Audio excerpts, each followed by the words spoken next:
right, we are in the club today, joined by Rachel Skipworth, the Associate Director of Auxiliary Services, Bookstore, and Licensing at UNC Charlotte. I also have Myra Haley in the studio with me today, and I'm your host, Chris Jager. Welcome, Rachel. Thank you. I think, Rachel, you look at a career in higher ed. It starts somewhere. You've got 25 years now in that space. Various different roles, from recruitment to development to admissions, auxiliary services, licensing. How have these different roles really shaped your perspective in the role you find yourself now as you look at all the different functions that fall under a brand? So nobody realizes they're going to fall into licensing or go into licensing when you're going to college. Right. And so you're just hoping that you pick the career that is going to best serve you, that you're going to enjoy and love. And one of the things that I did, I majored in criminal justice with a bachelor's degree. And then after, college, I went into higher ed by chance. Sure. So all of those career choices and paths that I took actually helped mold me into what I am today. They all have to deal with brand in one way or another, whether it be recruiting, fundraising, working in the bookstore. You're representing a brand. You're working with a brand. You're representing everything that is involved with the brand, and it makes you more aware of who you work for, what you're doing, and what it actually means to you. When I recruited, you were recruiting for a university. You were recruiting for a lifestyle. Sure. You had to get to know the people. You had to get them to understand what the university was about, what they represented, and a brand is the same way. Sure. The brand represents who you are or what the company is, and it demonstrates, sometimes your allegiance to a place or a company is who you are. And so in each way, that actually prepared me for where I am today, believe it or not. And it's not something I ever expected. Sure. But it actually makes you more aware of who you work for, why you're doing it, who you represent, and who you can actually help improve upon yourself and help others as well. So that actually is one of the things that helps in my field, because we're very protective of our brand, but we're also protective of who we work for. Sure. So you want to make sure you have the best of everything that represents who you are and what you have to offer other people. And most people don't think about that, but it actually plays a role in every area that I've worked in previously. And I had no idea that it was going to lead up to licensing. Sure. Because nobody thinks about that until actually they go into the program. I mean, I think Myra and I, we've joked about that. It's a industry that you stumble into almost at times, whether it is the bookstore or the licensing side. Just generally anything with branding in higher ed, you find yourself in different roles and then get introduced to it, and then it's an incredible opportunity to once you're in that seat. Yeah, because when you're talking to the different people, like I said, when I recruited or did fundraising, we always had the brand with us because that's what we were presenting to them in education. But you see the brand. You want to be a part of that. You want to be proud to wear it. And with the bookstore, you're selling a product that you want people to believe in, that they love, and that they're going to continue to wear it even after they either graduate or what have you. They want to wear it out in the community. So you're selling something that people believe in, and you may not realize it, but that's what you're doing. And I would imagine too, with your background, you've been in their shoes, and oftentimes, in the licensing office, you're connecting with all sorts of different functions of campus as they use the brand to promote and achieve the goals that they have. Right. But having done recruiting yourself, been in that development role where you're engaging for donor relations, in the admissions office, you're trying to drive things to bring the next wave of students in, whether it's undergrad or graduate. Having that understanding of what goes into those from having done the job, I'm sure that's a huge asset for you. It Look is. at the community at UNCC. Yeah, because you already know there are those people who are diehard fans. Sure. And so they're the easy ones to show the brand off to and present it to. But when you're selling them something else, you have to show that you actually believe in it. You have to breathe it. You have to be fully engaged in the brand, in your job, and it's the same. And with Bookstore, you're doing the same thing. You have to believe in what you're actually doing for other people to actually see that this is something they need to be involved in or be a part of or what have you. But when you're doing fundraising, you really need to believe in it, and you need to represent it on a regular basis. You need to wear it. You need to spat it out at other people. You need to just be the brand, be the university, everything. I almost think they're like brand ambassadors in a lot of ways. I mean, Right. You're representing the institution. You're representing maybe the athletics side of Yes. it in athletics development. And it's something that you have to have that buy-in. Mm-hmm. How do you work to get that out to the marketplace at UNCC, like in your role? Like, what are some of the best practices you have to get people involved and buy in? So, Myra knows this, and other people don't too, but I am competitive. And No. I know it's hard to believe that, but when I am competitive, that means I also believe in whatever it is I'm working with. Mm-hmm. And I want you to buy into it also. So I'm going to talk to you about how great this is, why you should be a part of it, why you are missing out, why you need to feel what I feel. And I'm going to continue until you feel it. And it's being a salesman, but you have to believe in it. I mean, Charlotte's a great university. I like to compete against others, and I won't name the other universities around. But, I do like to show off, hey, There's a few in your state. There's a few. Just a few. 17. Yeah, exactly. But we're number one. But anyway, in my heart. So that's how I have to believe in it. Otherwise, why would I work there? Right.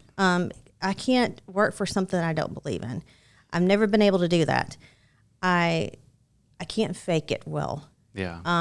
Otherwise, I don't need to be there. You don't want to have imposter syndrome with the brand. Exactly. Yeah. And I mean, there's a lot of exciting things that Charlotte does that other universities are not involved in. We have, the racing program on our campus. Other schools in North Carolina do not have that, and nor are they as good as us.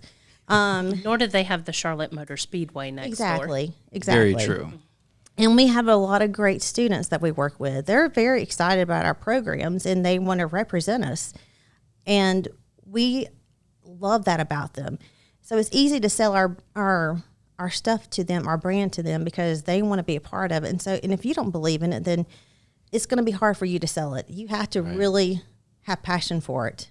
And if you are only there to be just a number, you're not doing yourself any good, and you're not doing the university any good. And it's great to have the will or the want to make yourself or make the university more well known around the country, much less the state too. Yeah.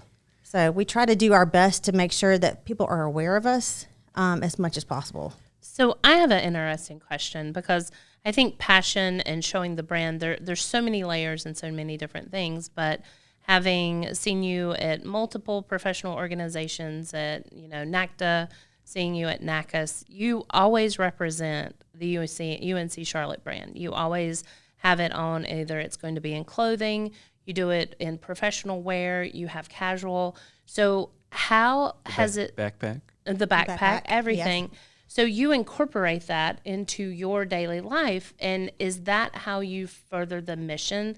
Like, what's that thought process of how you're going to represent UNC Charlotte everywhere you go?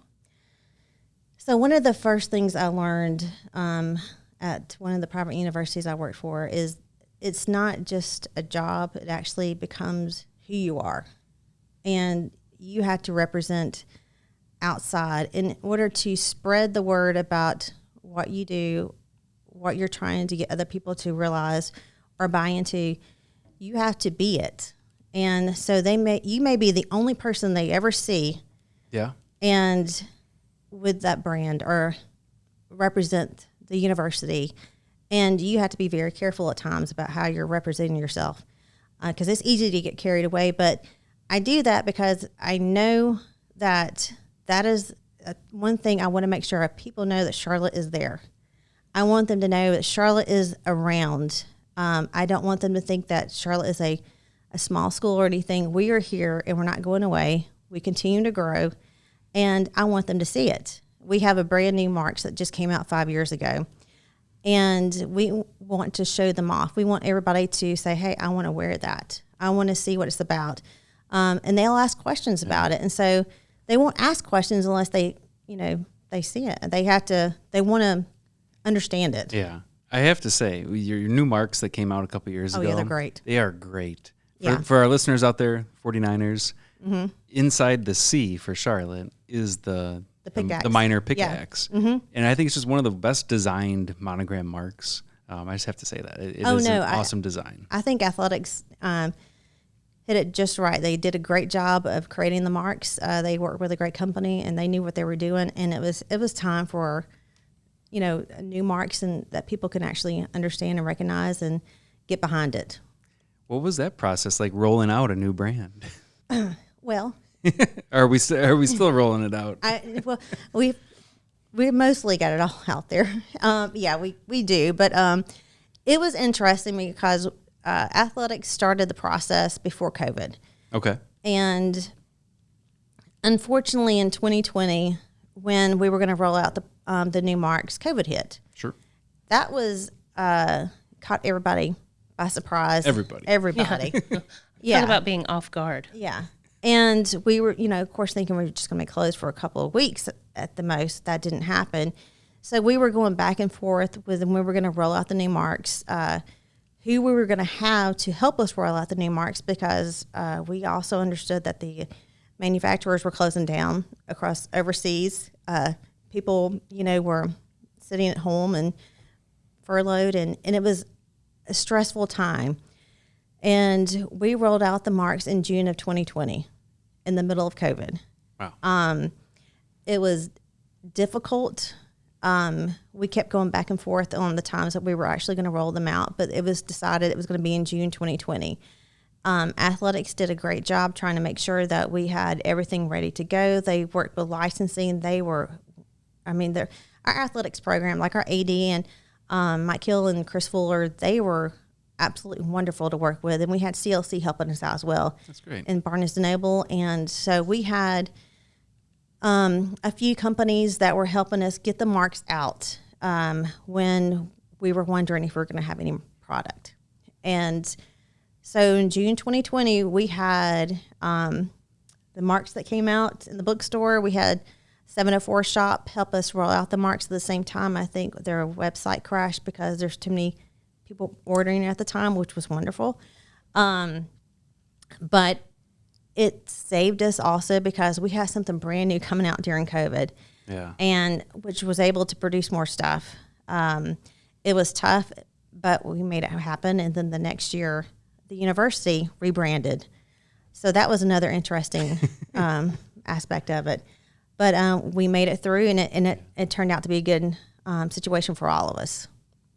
What's a lesson learned? Like, for anyone out there that's thinking about going through this process and wouldn't have the benefit of COVID with everyone at lockdown, loving anything that's new coming out, like, what, looking back in hindsight, maybe you would change, adjust? So one thing that I lesson learned for the first rollout that we did, we had our vendors, we contacted them ahead of time to let them know it was going to happen. We try to give them, I think, at least 6 months notice. We did NDAs or what have you. Our second one, it was a little bit different situation. So we did not have the time frame to get our information out to the vendors. And that was, one of the situations of making sure you communicate with the right people on campus to make sure they know that there's some things going on. There's going to be a rollout of new brands. So the lesson learned is make sure you're communicating so that way it's easier to get the information out to our vendors who can actually have stuff produced for us. In a normal time period, I would say definitely that. lesson learned, to be honest with you, COVID was, horrible for most people, but it actually was a blessing in disguise for us because it actually brought something new to the university. It was a light to the university. It was something exciting to look forward to. We had new stuff that the students could look forward to getting when they came back to campus. And I think it helped us a lot just to try to look forward to something because everybody they were worried about COVID. They were worried about, whether or not things were going to shut down. It was just a time that nobody wants to go back through again. And that was a positive, I think, for us to roll out, especially athletic marks. It was wonderful. I can imagine it probably brought the community together when you were, divided, for lack of a better way to put it. Oh, yeah. And I will say this, it was stressful. Yeah. Everybody was stressed about it because we had things that we were trying to make sure was under wraps and did not leak before it happened. But of course, things do happen. Sure. And, but I learned a lot from athletics on how this would actually work. They were a wonderful group to work with. They made sure that we had everything that we needed for licensing. Yeah. They didn't leave us in the dark about anything. They were upfront about what they wanted. We worked with them with getting merchandise out to the influencers. Sure. And I think that trying to build that relationship with them is actually what helped this whole process because we had to get a relationship with each other, and we still do. And that's actually what helped get us through this whole thing. We talked, we had meetings even after hours, depending on what time of the day it was, to make sure everything was working the way it should. Yeah. I love to hear that. I mean, I think it's something we hear from campus to campus where you have licensing and athletics sometimes in their own silos, not working together. So the fact you came together to make that a smooth process for everyone at large, that's a great story. Yeah. Like I said, we have a great team, and we have a great athletic director. I know y'all know him, Mike Hill, but he actually, along with Chris Fuller, they were the rocks of this whole program and getting it out there, and I couldn't have asked for anything better. Now, Rachel, I know with the rebrand then taking place 2020 and 2021, you've always been one to adopt innovation and technology, and one of the resources that we were able to partner on is a punch-out, which I would imagine helped in that conversation with campus, understanding what the new marks are, how to control it. Can you talk a little bit about how that has impacted UNCC? So I love it. I'll be honest with you. So the process is great because it's very simple. It takes away the pain of trying to order product. All I have to do is go into our 49er mart, which is what we call e-procurement. Yeah. And your stuff is there, and I can go through and look at what I like, find the sizes, find the merchandise, and you already have our logos in there, and I can select what I want, and voila, it's there. You can't get much simpler than that. And I like it simple. And that's what I tell people. I'm like, if I can do it, anybody can do it. I promise you, you can do this. And the ordering process has made it so much easier for us to go through purchasing. We didn't have to worry about trying to figure out who we need to talk to get the ordered process, because as soon as I go through the Club Color site and go through the purchasing site, it's all done. I put in my fund and account number where it needs to go, and that's it. And then you guys get it and put it in the portal for me to review again. And you can't get much simpler than that. So I don't know what else you could do to make it any simpler. I love Punch Out. It's one of my things that I kind of spearhead here. And my favorite thing to say when I'm going through, and I actually use the UNC Charlotte site, the Niner Shop, to demo a lot, because your department brands are there. You have all of your College of logos, your lockup set up.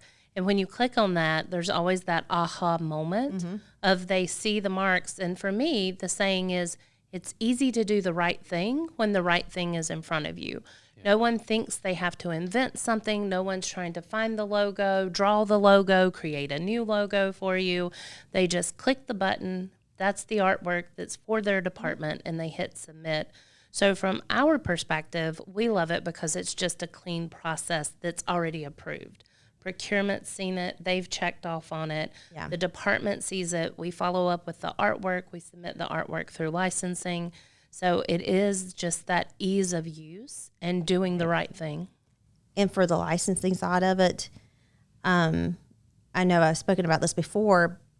I know when it comes through, when I see club colors, I don't think I'm going to have any problems. In fact, I'm fairly confident there's no problems. And that's what I love, because if I have to look at something and change it, deny or what have you, then I know it's going to come back through again. Yeah. And that's just double the job for both sides. And Club Colors doesn't, when I know it's already in there, and you guys know what colors we use, what colors we don't combine together. That helps tremendously to cut down on a lot of the back and forth. And y'all are usually the first ones to go through with no problems. Well, thank you, first and foremost. I love to appreciate hear that. it. Yeah. I think, at the end of the day, it's a platform that enables the campus community to use the marks as they should. Mm-hmm. And I think that's half the challenge at times in the LD seat is how do I facilitate the resources to campus to understand how this should be done. So it's a great tool in that education of campus.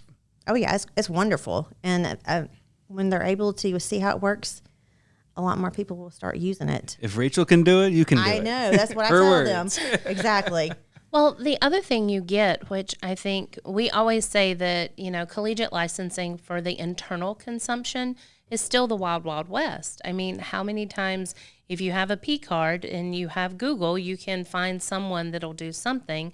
I know I love hearing about all the cease and desist that universities are sending out to protect their brand and their marks, which they should. But it's the data that you're able to collect, which I think is so valuable and something that's provided, because we're one of the few that you get clear data on how many pieces, what kind of pieces, so that the entire campus can understand how they are utilizing internal branding. And you're not getting that anywhere else in our space. Right. Yeah. And I would imagine with that wild, wild west nature of the internal side of campus, at UNCC, you're a fast-growing campus on top of that. Second largest enrollment in the state now, if I'm not mistaken. Yeah, I'll take that. Yeah? Yeah. We'll be number one soon. And there we go. You're not competitive at all, Rachel. But with that fast-growing environment, I would imagine there's also fast-growing hiring happening on campus, and then with that comes, I use this vendor at my old school, right? My uncle's a screen printer, and an alumni wants to work with us. How do you manage those conversations in that fast-growing environment on campus?